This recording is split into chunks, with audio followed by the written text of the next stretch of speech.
Welcome back to the Fanspeak Network and another episode of Sibling Showdown, the strategy session. And this is probably our last strategy session of the 2024 best ball season. So I'm with my brother. I'm with Steve. You can find him at Steve-O-Speak. Steve, how are you doing today? And are you ready to talk about, I kind of should have teased at the beginning, our three biggest stands for this best ball season? Yeah, no, we are still wrapping up our drafts, of course, and still a couple more weeks to go. But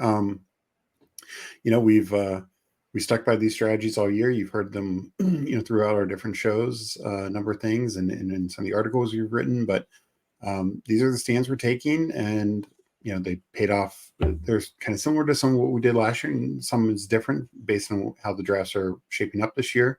Right. But paid off for us last year in terms of our advance rate, and hopefully it'll pay off again, especially with the better advancing tournaments and the better structures on Underdog this year. Yeah, you said it perfectly. Yeah, one of the strategy sessions was contest selection, and we've tried to be better about that. Yes, we're in the BBM streets, and Steve's in the Millie Maker streets on DraftKings, but we are also really, really hammering those really good advance rate contests. And I hope that allows us to have some fun Week 17 final sweats. But yes, that is what we were talking about today. We were talking about our three biggest stands for the 2024 best ball season. We did this last year in August, where we talked about, I think we've had four big stands for the 2023 season. And as we said, we used it in our advance rate video because a lot of the things came to fruition, like late round tight end, three quarterbacks, just different things of that nature. We both had a very, very good advance rate last year, and we hope to run that back this year. So without further ado, these are our three biggest stands for the 2024 best ball draft season. And number one, and I will put these up on the screen as you start talking about it, but number one is this year with the falling running back prices. I think that really, really lends to leaning into a double anchor RB build. I said from the beginning, try to diversify your strategies portfolio. And I try to, I really do, but it is hard. And if you want to call this a modified double anchor or double anchor, however you want to identify it or define it, I'm saying two running backs in the first 6 rounds for me, I consider double anchor build. And with this year's prices, I'm getting two basically bell cow running backs that are pretty much the high leverage touch goal line backs. And that makes me feel really good. Obviously, in those builds, I'm only drafting 5 running backs, number one. Every now and then I'll draft 3 in the first 6 rounds. And in those cases, I'll do I'm not afraid of a hyper fragile build. This is all on fanspeak.com, by the way. I've written multiple articles about it. Like Steve said, we've talked about this several times in shows. But that is probably our biggest stand this year. And if these guys, running backs in the top 6 rounds can generally stay healthy and do what we think they can do, this could be very successful. What are your thoughts to that, Steve? Yeah, no, we talked about this a little last year, but it wasn't as big of a stand as just running backs in general, the value that they had. And we are talking about half point PPR, no other bonuses. Touchdowns are the most important thing, and touchdowns are the most predictable for running backs. Running backs are scoring touchdowns at a higher rate than receivers because not only are they, more guys getting to 10 plus on the ground than receivers, but they're also a number of running backs are getting, 2 to 4, 5 receiving touchdowns. So they're getting just that combined touchdowns higher than most receivers, and they're getting the combined yardage more than most receivers. They're not going to have the same catches, but yeah, they might only have 40 catches, but at half point PPR, it's just not hurting them as much. So, these running backs, especially the ones that you're talking that we're getting in the top 6 rounds, are just really, really strong. And since it's spread out, it's not like you can go, rounds 1 and 2. You can go, 2 in the top 3 rounds, but it can be McCaffrey or Bijan in the first round and then a guy in the 6th round, and it's still in the same premise. So that's the point. Is a couple years ago, running backs were going only in the first 3 rounds, and you'd have 15 guys going the first 3-4 rounds. Now you don't get that through 6 rounds. So, right. They used to call the 3rd through 6th the dead zone. That's no longer the case. Yeah, it's a different landscape now, and that's what we're trying to take advantage of. Right. So to Steve's point, we're trying to take advantage of a different landscape. You're getting Josh Jacobs in the 5th round, Joe Mixon in the 6th round, stuff like that. I mean, I'm still blown away by especially the Josh Jacobs, especially with the news that is, I think earlier in the draft season, people were really worried about the Marshawn Lloyd and how much throughout the draft season, Marshawn Lloyd can't stay healthy. He's not really, someone's probably going to mix in with Jacobs, but Jacobs is going to be the workhorse back on a likely top 10 offense. I mean, like you said last year when we talked about that, I remember one of your good quotes was sign me up, sign me up for that. The other point that I'll make about this before we close this first point, and well, two things. Number one, you talk about it all the time. When you look at half point PPR scoring, look at the guys that a lot of people are drafting receivers over. These running backs in half point PPR, again, if they can stay healthy for a whole year, are going to outscore them. If you look at half point PPR scoring, more running backs are outscoring the receivers. Even if you want to look at points per game, more running backs are outscoring the receivers. Go check it out on Fantasy Pros. Go to half point score by half point PPR scoring. And last year was even a down year for the top running backs. If you look at prior years prior to last year, it would even point to kind of our theory even more so. Right, Stephen? Yeah, absolutely. And Sam Sherman's done great work on this. Yeah. He's also talked about, if you kind of look at isolating what you're looking at, like kind of a good score, playable score, which is 10 plus points, above average score 15 plus a great score of 20 plus, spike week 20 plus 25, et cetera. And running backs are just hitting that at a higher rate. Last year, even though every team has at least 2 receivers on the field every play, and most, many teams are 3 receivers, and most teams, there's a handful of teams that utilize 2 running backs, but most teams are only 1 running back at a time. The number of 20, 25, 30-point games of all running backs versus all receivers was basically dead even. So the fact that we have essentially double the number of receivers to choose from in our pool to get to those 20, 25, 30-point games, it's just, it's supply and demand. Right. So yeah. And especially since we're not having, and that's why running backs used to be taken so early, because of the supply and demand problem. Right. Now they're not. So we're getting better scoring at discounted prices in a better format for them. Yeah. It's just, to me, it's just the kind of a no-brainer to do if you want the most points. And this is especially true, obviously, if you're doing other types of formats like the marathon or the weekly winners, things like that. But even in the BBM, even in those types of things, look, the guy who won the BBM, he went wide receiver early last year, but he lucked out because he got the best running backs late. Right. Yeah. He hit on Mostert and Kyron Williams. And yeah. Now, those guys can still be the best among the best running backs this year, but this year you are having to pay, Mostert's a little lower, but you're having to pay higher prices. So he won because of his running backs. He did not win because, yes, he had CeeDee Lamb and Amon-Ra, but beyond that, his other receivers were kind of, mid. Right. He won because of his running backs. Yeah. And to your point, last year was more of an outlier year where the later running backs were really filling those top 5. That is more of an outlier. It typically is going to be the running backs that you are drafting in this current landscape in the top 6 rounds are going to be the ones that are most likely to hit your top 5 running back scores. So, last year was I think an outlier. Not that it can't happen again. We never know what the upcoming season is going to give us. So I do try to diversify builds, but boy, I love these double anchor builds. And again, just to reiterate again, this is for underdog. This is for half point PPR scoring. To Steve's point earlier, we're touchdown hunting, underdog scoring. And that's why we like leaning into running backs, double anchor RB builds, but also we're building for the running back to hit the flex essentially. So that's the first point. So that's point number 1. Point number 2 is a point that we had last year, and we're running it back because it was successful last year. And the funny thing is, it wasn't successful because the elite quarterbacks got hurt. It was just successful last year. And that is 3 quarterback builds. So whether you want to have an elite quarterback drafted or not, and that means now, and I think it even works even better this year because last year we had to pay 1st, 2nd, 3rd round prices on elite quarterbacks. This year we're paying 4th, 5th, 6th round prices. Now really 4th, 5th round prices on the elite quarterbacks. You can pay those, and we can still get 3 quarterbacks by getting one. I'm just making up, the bye weeks may not match, but I'm just making up, if you did a Josh Allen, Justin Herbert, and now we know Bo Nix is starting. You could do something like that where you're still being cautious of your total draft capital, even if you did an elite quarterback.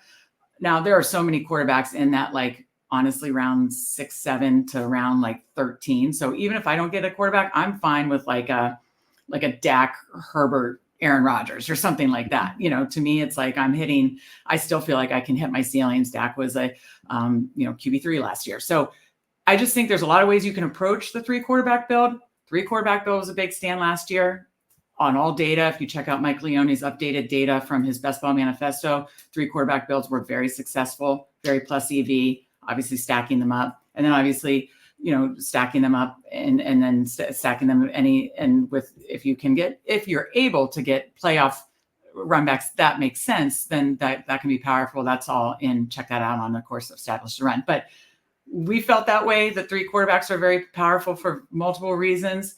It was a successful strategy last year. Why? Because and it's not like Allen or Hurts or any of them were knocked out for the season. They played and they played well. Allen and Hurts were still what? QB 1-2? Yeah, 1-2. Yeah. So that didn't matter. What helped was there were so many in those mid to late rounds, like Dak at QB3, Jordan Love popping off at the end of the season, CJ Stroud, obviously a hero, Sam Howell, who didn't end up being a great real life quarterback, but did enough fantasy wise to be your quarterback 3 for a good chunk of the year. There were so many of those mid to late round that paid off, and that's why that was successful. So talk a little bit more about the 3 quarterback builds and why you like it so much again this year. Yeah. It's it's the position that still scores the most points, quarterbacks. And quarterback scoring was down last year. We still had 4 or 5 quarterbacks who averaged over 20 points a game last year.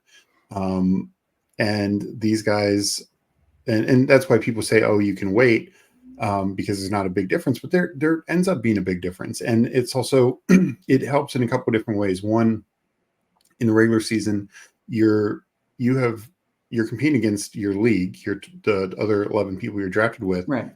So if you don't have that guy, somebody else does. Yeah. Almost guaranteed. So, if that guy goes off, and even if it's a later round guy, the Sam Howell, the Desmond Ridder who had a couple spike weeks, Baker Mayfield, late round guys, and it happened the year before, Geno Smith, Daniel Jones, et cetera, late round guys who had some big spike weeks and would help you advance to the postseason, to the playoffs. You need to be one of the top 2, and it can be the difference maker. And it's the best way to compete, not only with the Hurts and Allen type teams, but then even if you are that Hurts and Allen team, to ensure that you are number 1 or number 2, because on the weeks that somebody else is having a big spike week, maybe Allen just didn't get it done, or Hurts didn't get it done that week. Maybe they had a good game, an average game, but not a great game.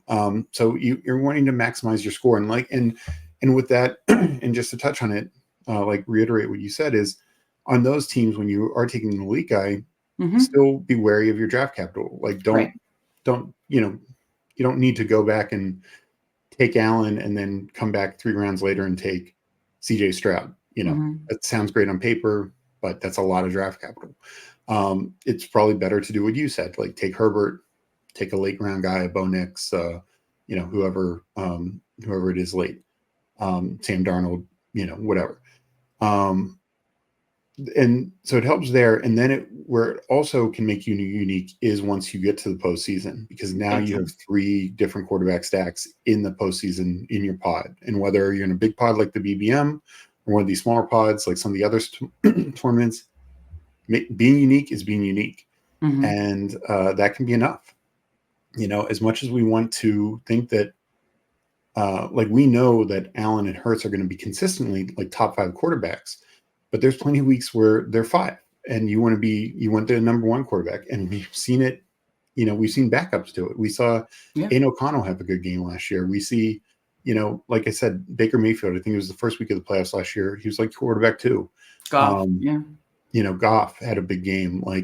We just see mid and late quarterbacks consistently hit up there, and they're outscoring these elite guys, or, just making you different. And it also can help you, especially if you have the right stack with that guy, like in your example, Herbert and Josh Palmer goes off that week. Sure. Yeah. That could be what you need to advance to the semifinals, or advance to the semifinals to the finals. Right. And a couple of quick follow-ups to your points is you made a point about like just advancing out your pod, right? One of our biggest goals is just advance rate. We want to have a really high advance rate. That's going to help the bottom line ROI, and that's going to give us the best chance to then keep advancing and get a chance at finals teams. So we want to focus on advance rate. That margin in most pods, and I just had John Boy Beats on Friends of Best Ball recently. Go back and check out that episode. He does a lot of data work, and he's done some data work to really look at that. I mean, it's usually 15, 20 points, I think, is the average. Well, a third quarterback can help get you that push, like the push over the edge. And that protects not just for injuries, but like you mentioned, floor weeks. Week 1 last year, I believe it was Sam Howell, Mac Jones, and like another quarterback 3 outscored Josh Allen, Lamar Jackson, and Jalen Hurts. Like, and Mahomes, all those guys. And Mahomes. And you're just like, oh, what world is, because we do a ton of live drafts, and you'll hear people in chat, oh, what world is, last year Mac Jones or Sam Howell going to outscore Jalen Hurts? And it's like, it happens, and then then you don't know what week it's going to happen. We can't sit here on August, 22nd and say, I know exactly who's going to be the quarterback stack we need week 15 and week 16, week 17. We have no idea. We know that the elite are more likely because of their floor ceiling. We know that's more likely, but we don't know. Last year, like you said, week 15, it was Goff and Baker Mayfield. Who would have thought? Yeah. The year prior, the BBM 3, Pat Crane won with, he had both Daniel Jones and Tom Brady, but it was Daniel Jones and Tom Brady that you needed in week 17. Would you have really thought those were the 2 quarterbacks you needed in week 17? And definitely not the way that Brady played all year. No, exactly. Because again, yeah. So these are the things that you got to think about. And having 3 stacks, of course, it protects for injuries. And by the way, unfortunately, injuries happen. It sucks. I wish we could turn injuries off too. We can't. And unfortunately, injuries happen at the quarterback position. Running quarterbacks, non-running quarterbacks, it just happens. The last few years, I believe 3 years in a row now, we've had between 62 and 67 starting quarterbacks. Sure, some of those are for benchings. A lot are for injuries. Yeah. And I believe on average of only 9 teams have had their starting quarterback all year the last 2 years. So you're saying the last 2 years, just a little over the quarter of the league has their quarterback all year. That's not great, And so, yes, so the 3 quarterbacks does 3 things. It protects for injuries. Sure, that's great. But we're not playing scared. It also protects for floor weeks, as you mentioned, to make sure you're pushing into that top 2 in your pod. Mm-hmm. And because those are razor thin margins in most pods. And third and finally, as Steve said, it gives you 3 stacks in the playoffs especially if you're in BBM and it's a gauntlet, 1 of 13, 1 of 16 to advance to semifinals and finals.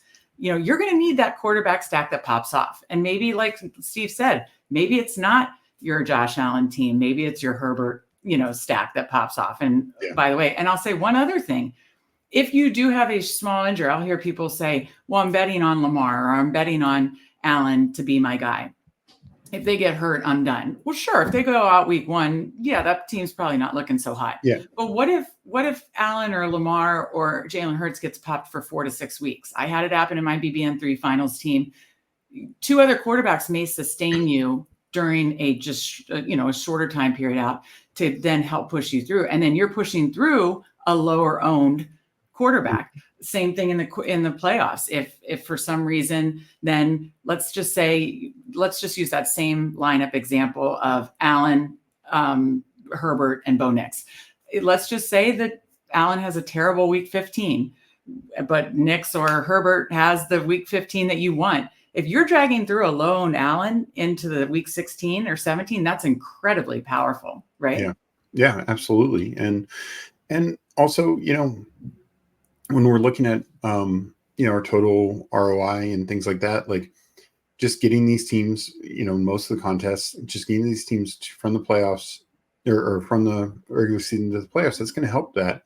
And like if you lose, because I know I had teams last year and I know you did too, where we lose like Kirk Cousins, but we still made the playoffs. Yeah, I had a lot of teams. We were weaker into the playoffs, and I wish we had a third healthy quarterback. Sure.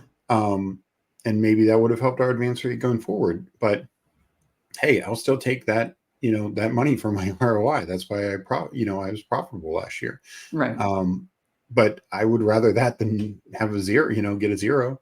And if Cousins stayed healthy, he was quarterback 6. Like it was the right, it was the right strategy. Right. So Right. Yeah, no, I think for all these reasons, again, it's not playing scared. It's not just injuries. It's to help advance rate. And there is multiple people that have shown, again, Mike Leone's data on ETR, John Boy Beats on his Substack, check that out, has shown that it is helpful to have 3 quarterbacks to help your advance rate and getting into that top 2 in a pod. And then 3 quarterbacks can be very powerful for multiple reasons in the playoffs. So 3 quarterback builds, you've seen it. We've drafted in almost every single live draft that we've done here on the Fanspeak network. And that takes us to our third and final point. And the last thing, I will say one more thing about quarterbacks. If you are kind of waiting on quarterback, you got your first one, but people are just going to let a good quarterback fall. You and I have seen this a ton, and we're just like, no, like I'm not going to reach for a Tua or a Burrow or a Stroud if I don't have their stacking partners. But let's say my room is going to let Tua or Stroud or Burrow, for example, fall because of their early stacking partners took other QBs. If they're going to let them fall 2 rounds, I'm going to scoop them. I've scooped Dak a lot, and because guess what? You can backstack those guys. I'm like you said, I'll happily take Schultz. I'll happily just take Dak with Brandon Cooks and Tolbert. I'm just not, don't let people, if they're going to let them fall and you can find a way to backstack it. I do Tua and Jonnu, love it. Yeah. So I know you've been big on that too, right? Yeah. And this is also, again, like if we were doing something like weekly winners, no, you kind of need to stack with the primary or secondary option, because you need those, you need both guys to hit. But look, we saw last year, Lamar, he was the top quarterback week 17. It was Zay Flowers. Nobody knew what receiver to stack with Lamar last year. People were just guessing. Mark Andrews was the top stacking option. It was Zay Flowers who's the guy you needed. Right. Jordan Love, it was not Christian Watson, like everyone drafted. It was, of course, Jaden Reed, who you're getting 100 picks later. Yeah. And it was, the year before, you mentioned Pat Green's team, Daniel Jones was QB2. It was not one of their top receiving options. It was Richie James was his, was the guy. So it's that kind of stuff. Like, you just don't know. And it's easier to do in a tournament like a BBM, like that. So, if you're getting falling value on the quarterback and you can still backstack them, I'm fine doing it. Yeah, absolutely. Okay, third and final point. Number 3, stack good offenses. We talked about this last year, but we're going to touch on it again in a different way. Last year, we talked about stacking an offense at multiple positions. You don't just have to think like, oh, I need a quarterback and 2 receivers. It can be a quarterback, running back, receiver, tight end, or a quarterback, receiver, tight end. Stack in multiple ways as you're stacking up your quarterback. But there's other ways to just approach this stacking good offenses. Yes, you can stack your quarterback stacks in multiple ways. I truly do believe that. The guy that won BBM had Tua and Mostert. You're just stacking one of the top offenses. So again, I just believe in stacking good offenses any way possible. And that goes with my quarterback stacks. It also goes without my quarterback stacks. Say I was trying to work a quarterback stack. And by the way, the BBM 4 winner was setting up multiple stacks where he had 2 or 3 from multiple teams that got sniped multiple times. Therefore, you didn't have the quarterback. Who cares? You're still stacking up good teams. So whether it was a plan that you wanted to draft a quarterback in that stack and you got sniped or not, and you're just like, I know I'm not going to be able to get Jalen Hurts, but there was I got Saquon, and there was just great falling value on Dallas Goedert. Great. Eagles are going to be one of the top offenses this year. I wasn't able to get Jalen Hurts. Who cares? The point we're trying to say is stack good offenses with or without the quarterback. And we have a ton of content on Fanspeak. If you go to the Best Ball headquarters, we have a strategy hub, a player takes hub. Under the strategy hub, we have talked about the teams that we think are going to be the top 10 offenses, focused on them. We've even dove into who might stack well together for like those playoff combos, but just stack good offenses. There's a lot of things you can look at of different data that you can look at for which should be the good offenses. And of course, projected points is one of the biggest ones that you look at, but also take into account, the coaching changes, the personnel changes, obviously the projected points, how they did last year, if they are running it back. There's a lot of things you can look at, but we just want access to good offenses. And I can go to a lot more layers, but give me your thoughts on that first, Steve. Yeah, and just a great example to reiterate your point. We just did a live draft show yesterday with the Eagles, and we ran it back with Rico Dowd and I think Brandon Cooks. Brandon Cooks fell 20 picks past. Yeah. And it was, like, we're gonna just take. I mean, there was week 17, but it's also it's a great offense to have two pieces of. Right. So yeah, I'm with you 100%. Like, the good offenses are just going to score way more. You look at the Cowboys last year, I think they had like 36, 38 passing touchdowns. The Jets had 12 or 13, I think 12, and Steelers and somebody else at 13. Like, that's a huge gap, massive gap. I think there were about 9 teams that had under 20, 9 teams under 20. So, the Cowboys threw 15 plus more touchdowns than about a third of the league. Like, I want the Cowboys, I want those types of teams. I want the Chiefs. I want those types of teams who I know are going to throw the ball more, throw more touchdowns. If I'm talking about the passing game, if I'm looking at running games, I want teams that are going to run the ball more, and be good in that department. So yeah, I mean, go look at good offenses, how they utilize those teams. Like, we know the lines, we know David Montgomery is going to have this touchdown hunting role and still get plenty of carries, and even in a timeshare. But we look at other timeshares and we're like, "Ooh, that's not a good offense." Like, why do you want the second back in that? Right.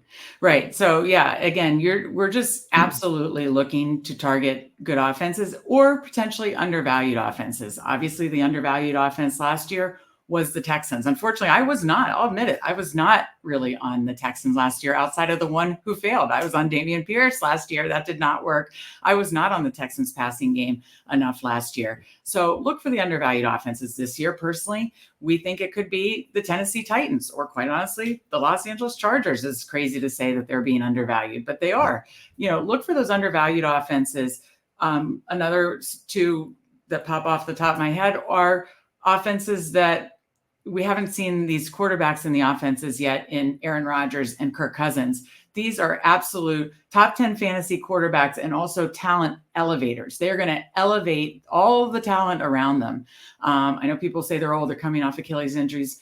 I think they're going to be fine. And I think people are going to look back and say, we let these guys slide themselves to the 13th, 14th, 15th round, but also then, to get like a full stack. Yes, some of their elite weapons go high, but there's plenty of their weapons that you can get reasonably, so that the total package is a reasonable price. So again, look for those undervalued offenses, as well as just focusing on the top offenses. I know Josh Norris and Hayden Winks on Underdog Network, totally recommend, obviously, all their content, have done multiple articles, shows. A show I know that sticks out to my head is, sometimes we make fantasy harder than it has to be. Sometimes just, draft good players from good offenses and keep it simple. And that's what we try to focus on. We use it as a tiebreaker a lot. So draft good offenses, but you can also use it as a tiebreaker. An example, in the middle rounds, when you're looking for that third, fourth running back, as Zamir White versus Raheem Mostert, it's Mostert for me. He's plays for the Dolphins. He's in a top likely 5 offense. An example, in the second round now, Malik Neighbors is going as high as the second round. To me, I'm not going to draft Malik Neighbors over Deebo Samuel, Jalen Waddle, Devonta Smith. Thank you. All these second round receivers, not to mention other running backs in that area that are just on top offenses. Does it mean I don't think Malik Neighbors is good? No, I think Malik Neighbors is amazing. I think he's going to be an amazing receiver in this league, but his quarterback's Daniel Jones, and he's likely on a bottom 5 offense this year. I think always just default mostly to stacking up top offenses. Any final thoughts from that? And then we'll get out of here. Yeah, no, I think like that is it. Like, we, again, don't make fantasy too hard. You follow the points, follow the yards, and and touchdowns for touchdown hunting. Yeah. Yeah. And that, that's where the point, yes, Yeah. like that's where points are. Like the Chiefs last year, and that's why like they got in the red zone so many times they settled for Yeah. field goals. This year Yeah. with likely more weapons, those are probably going back to touchdowns. That's why I'm Yeah. all in on Mahomes. Right. So yeah, I mean, let's look for volume. Sometimes that can be confusing. Washington last year was an example of that with the most passing attempts of any team and just nobody benefiting. But Mm-hmm. outside of that, like look for volume and look for the teams that turn that volume into points. And we know who most of those teams are. A couple we need to predict Mm-hmm. on, and sometimes you'll be wrong, sometimes you'll be right. But when you're right, it can pay off in a big way. And if you're right last year on teams like, Green Bay, Mm-hmm. Houston, et cetera, you got paid off. So Exactly. I think you said it perfectly, and hopefully we're right this year on Tennessee and the Los Angeles Chargers, because I think those are two massively undervalued offenses. especially the Chargers, they don't have a single player being taken in the top now, essentially 80 picks with Glad McConkey being Pushed moved down. down. Yeah, just wild stuff. I think it's funny. We're going to look back and just Yeah. say to ourselves, and I've said this in live drafts before, we let Justin Herbert fall to the 13th, 14th round sometimes. That's just bananas. So anyways, this was fun, Steve. It always is fun doing strategy shows with you. And I think we had a lot of success with our big 4 strategies this year. My gut tells me we're going to have a lot of success with our big 3 strategies this year. And hopefully you guys find this helpful. So thank you so much for joining us. Continue to pay attention to the Fanspeak Network. We'll be rounding out basketball season, but we've got a lot of great content coming in season. So for Steve, I'm Meg, and we will see you next time.